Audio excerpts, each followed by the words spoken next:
WhatsApp guys, Ramayan trailer is absolutely shocking. भाई साहब seriously कमाल बनाया है और लगता है कि हाँ जो पैसा लगाया बढ़िया लगाया इन्होंने। करते हैं एंजॉय। भाई का क्या पॉइंट ऑफ व्यू है? 1 2 3 गो। पहले तो मुझे ये बताओ कि 4 बजे ट्रेलर कौन ड्रॉप करता है? मैं बात समझ तो गया सही कि है। स्पाइडरमैन के साथ में अटैच करना है, लेकिन शाम के 4 बजे कर देते। बट इंपॉर्टेंट वो नहीं है, इंपॉर्टेंट ये है कि रामायण का ट्रेलर आ चुका है and it looks really good, like really good. But साथ ही साथ मामला थोड़ा सा कॉम्प्लिकेटेड भी है। एक एक करके सब चीजों पे बात करेंगे और ये एक नॉर्मल सा रिव्यू होगा।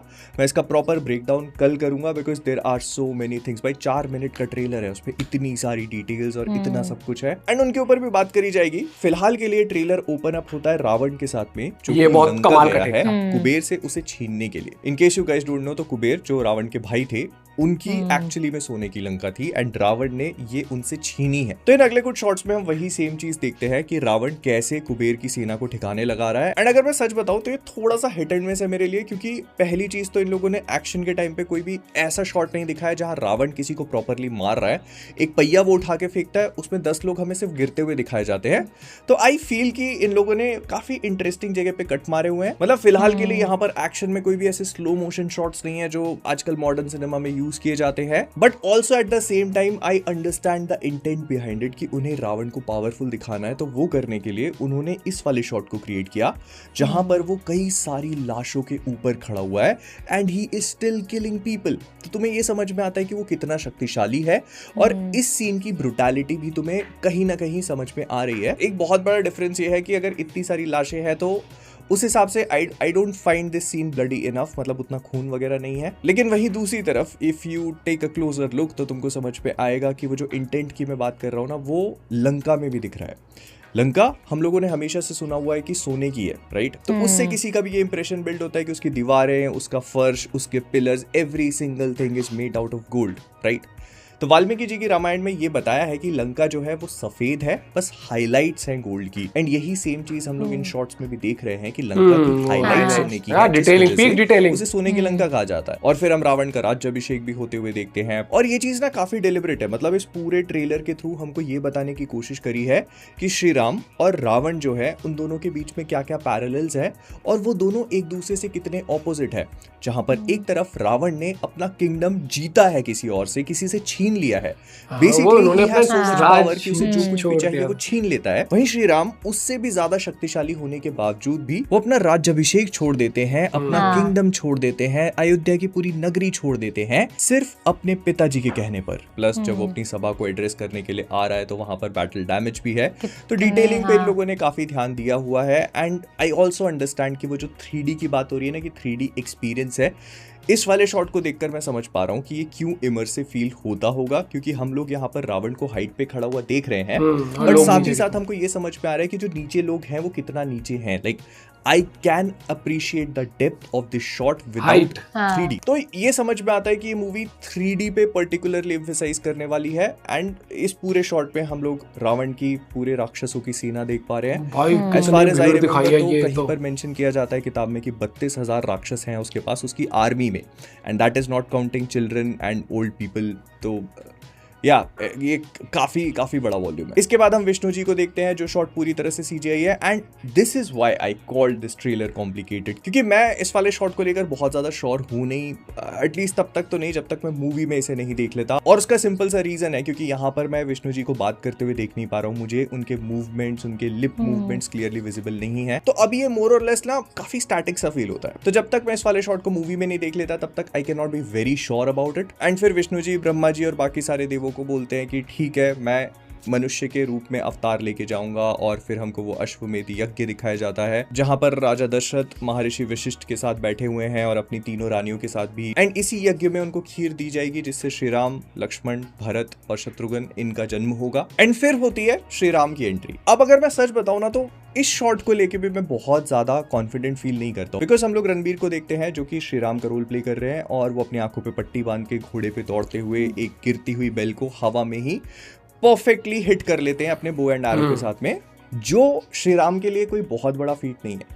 ये काम वो 6 साल की उम्र में भी कर सकते थे। तो अगर मुझे चूज करना होता इस ट्रेलर में श्री राम की एंट्री वाला कोई शॉट या फिर जो पहला शॉट है जहां पर आप श्री राम को एक बहुत ही फॉर्मिडेबल वॉरियर की तरह प्रोजेक्ट करना चाहते हो, I would have chosen something else. फिर इसके बाद हमको एक राक्षस भी दिखाया जाता है। ये पूरी लोकेशन जो है ताड़का वन जैसी फील होती है, हो सकता है मारीच हो या सुबाहु। मारीच का रोल सौरभ सचदेवा प्ले कर रहे हैं, आगे ट्रेलर में जाकर के चीज कंफर्म हो जाती है। एंड यहाँ पर ये मॉडल थोड़ा डिफरेंट फील होता है। मैंने मॉडल इसलिए कहा क्योंकि ये पूरी तरह से CGI से बना हुआ है।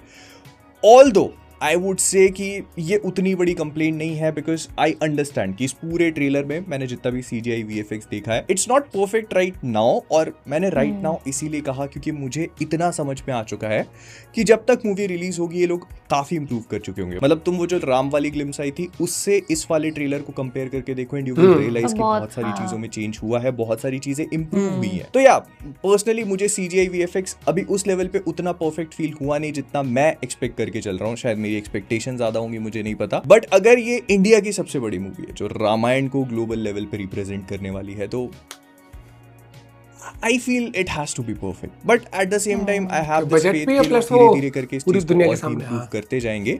और जब फाइनली हमें ये वाला शॉट या बहुत सारे CGI वाले शॉट जो अभी ठीक-ठाक लग रहे हैं मूवी में देखने को मिलेंगे, तो it will be very different. But हाँ, वो जो मैंने इंटेंट वाली बात कही थी, जो मैंने अपने पिछले वाले ट्रेलर जो रामा वाला ग्लिम्स आया था उसके ब्रेकडाउन में कही थी कि इंटेंट मुझे वहां पे समझ में नहीं आ रहा था, बट नाउ आई अंडरस्टैंड। इस वाले राक्षस को भी तुम थोड़ा सा क्लोजली ऑब्जर्व करो, तुमको समझ में आएगा कि हाँ, इन लोगों ने चेंजेस करे हैं। जो पहले उस ग्लिम्स के ऊपर फीडबैक मिला था, तो यहाँ पर इन लोगों ने चीजों को बदला है। एंड ये चीज मैंने ग्लिम्स वाले वीडियो में भी ऑब्जर्व करी थी कि इनके जितने भी लो लाइट शॉट्स हैं, मतलब जितने भी रात वाले शॉट्स हैं, दे लुक एब्सोल्युटली ब्यूटीफुल। फिर चाहे तुम जब ये लोग वनवास के लिए जा रहे हैं वो शॉट ले लो, इनफैक्ट ये पूरी केकई और राजा दशरथ वाला शॉट ले लो जहां पर वो अपने मोती तोड़ के फेंक रही है और राजा दशरथ को हम लोग सैड एंड डिप्रेस्ड देख रहे हैं।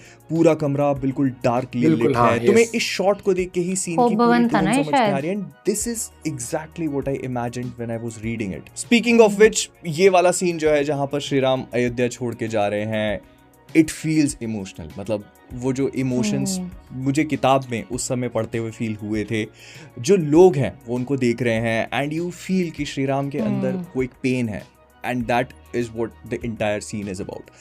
अगर आप इमोशंस को कन्वे कर लेते हो, जो मुझे पूरा कॉन्फिडेंट है कि मूवी कर लेगी, क्योंकि नीतीश तिवारी जो इस मूवी के डायरेक्टर हैं वो इस प्रोजेक्ट पे इसी काम के लिए आए हैं। मतलब एक्शन, CGI, VFX, ये सारी चीजें तो डीनेक वाले हैंडल कर ही लेते हैं, लेकिन रामायण का सबसे इम्पोर्टेंट और उसका कोर एलिमेंट है इमोशंस वाला, उसको लैंड करना बहुत डिफिकल्ट है, बिकॉज मेजॉरिटी लोगों को रामायण की कहानी मालूम है। अब उसी कहानी में आपको अगर लोगों के इमोशंस लेके आने हैं तो it kind of becomes difficult. तो ऐसे में आई फील कि ये वाला सीन जो है वो इमोशनल बीट्स जो है उनको काफी अच्छे से पकड़ लेता है। एंड देन श्री राम का वहां से निकल जाना, राजा दशरथ का पीछे से आकर के उनको जोर से पुकारना और वही चीज श्री राम का पलट के देखना as if he heard him, most likely he did. तो ये सारी चीज, मतलब दिस इज गूज़बम्प मोमेंट मेरे लिए है, ठीक है। मतलब ये जो ग्लिम्स में भी था, क्योंकि मैंने पढ़ रखा है, मैं पढ़ता जा रहा हूँ, तो I know the emotions, I know what happens. खैर वहां नहीं जाते, उसके ऊपर भी बात करेंगे, बट द इंटायर आइडिया इसकी इमोशंस कन्वे होना बहुत जरूरी है। And that is one thing जिसको लेकर मैं इस पूरे ट्रेलर को देखने के बाद बहुत ज्यादा श्योर हूं कि मूवी वो काम बहुत अच्छे से कर देगी। फिर ये ट्रेलर क्योंकि काफी लंबा है तो मूवी की काफी सारी स्टोरी को भी बता देता है, तो सूर्पनखा वाला एंगल भी हमको दिखा दिया गया है कि कास्टिंग बढ़िया लगी एंड वो सीता जी पे अटैक करने की कोशिश करती है, जिस वजह से लक्ष्मण जी उसकी नाक काट देते हैं। So she goes to Ravan, लेकिन उससे पहले वो जाती है अपने दूसरे भाई खर के पास। खर को सब कुछ बताने के बाद वो 14,000 राक्षस भेजता है, जो हम इस वाले शॉट में देख पा रहे हैं। And I will be very honest, अगर आप मूवी में ये शॉट दिखा रहे हो तो मेरी एक्सपेक्टेशंस स्काई हाई है, क्योंकि मैंने जब इसको पढ़ा था ना, it was pure fire. Like जितनी देर मैं इस पूरी चीज को पढ़ रहा था, it was pure fire for me. तो अगर मूवी इस चीज को जस्टिफाई नहीं कर पाती तो I am definitely going to be disappointed. फिलहाल के लिए ट्रेलर में जब ये शॉट दिखाया गया है, that is the perfect beat, क्योंकि यहीं पर हम श्री राम को खड़ा हुआ देख रहे हैं, उनके सामने 14,000 राक्षस खड़े हैं जो अपने आने का अनाउंसमेंट कर रहे हैं। And then we hear that धरती है अंबर, वाह, पीक। फिर परशुराम जी को भी दिखाया हुआ है, who is being played by Ranbir again, which makes total sense. और यहाँ पे मुझे ये चीज अच्छी लगी कि परशुराम जी की फिजिक और श्री राम की फिजिक में काफी ज्यादा डिफरेंस है। लाइक तुमको समझ में आ जाएगा, although it's the same actor playing, लेकिन दोनों काफी डिफरेंट फील हो रहे हैं। तो कुल मिला के मुझे रामायण का ट्रेलर अच्छा नहीं, एक्चुअली काफी अच्छा लगा। इसकी कुछ कुछ चीजें हैं जिनको लेकर मैं अभी भी मिक्स्ड फीलिंग्स होल्ड करता हूँ, लेकिन उसके अपने रीजंस हैं। आई हैव दिस फीलिंग कि जब तक हम लोग फाइनल प्रोडक्ट देखेंगे ये चीजें काफी सिग्निफिकेंटली इंप्रूव हो जाएंगी, जिसमें से मेजॉरिटी चीजें CGI और VFX को लेकर है, जिसके लिए स्टूडियो जाना जाता है। एंड मेरा जो पहले इशू था इंटेंट वाला, वो आई फील कि काफी हद तक थोड़ा डिसॉल्व हो चुका है, बिकॉज वो जो पहले वाले ग्लिम्स में इन लोगों ने राक्षस का शॉट दिखाया था, ही हैज बीन चेंज, मतलब उसका वो पूरा डिजाइन ही बदल दिया गया है, जो अब काफी ज्यादा इंडियनाइज्ड फील होता है, मतलब उसकी फीलिंग अब रामायण वाली है। तो मुझे वो इंटेंट को लेके जो इशू था that is no longer there. हाँ, VFX और CGI अभी भी मुझे उस पॉइंट पे नहीं फील होते हैं कि हम इसको इंडिया की सबसे बड़ी मूवी बोल सके, but at the same time I am still hopeful कि जब तक मूवी रिलीज होगी इसको काफी चेंज करके काफी पॉलिश कर दिया जाएगा। बट इसके अलावा और भी बहुत सारी चीजें हैं जिनके ऊपर हम लोगों ने बात नहीं करी। I will probably talk about that because मुझे इस वीडियो को एडिट करना है और फिर मुझे भागना है स्पाइडरमैन देखने। So I'll see you guys in the next one. But I want to know what you guys think about it. Do let me know. मैं मिलता हूँ तुमसे। Bye bye. टाटा। स्पाइडरमैन हम भी देख के आएंगे जल्दी। और अगर मैं बात करूँ ट्रेलर की, जो उम्मीदें लगाई थी लोगों ने कि भाई डिसअपॉइंट नहीं होना करना चाहिए ट्रेलर, क्योंकि इस मूवी की सबसे बड़ी हाईलाइट पहली बात तो ये थी कि इसका बजट जो अनाउंस हुआ था।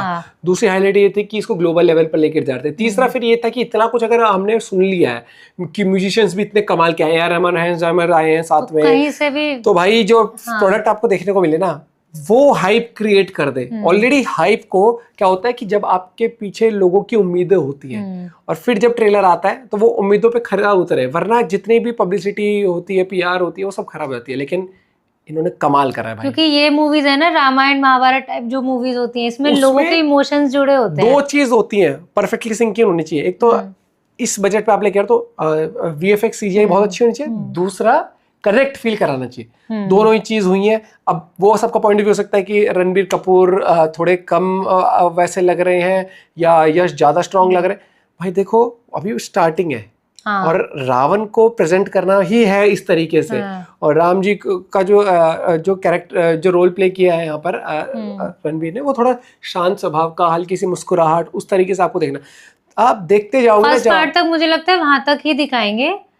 और ये जहाँ तक मतलब माता सीता हरण जो हुआ था, जहाँ तक, क्योंकि हर जगह ये था कि रावण का और हनुमान जी का जो रोल है वो सेकंड पार्ट में ज्यादा है, फर्स्ट में इतना नहीं है।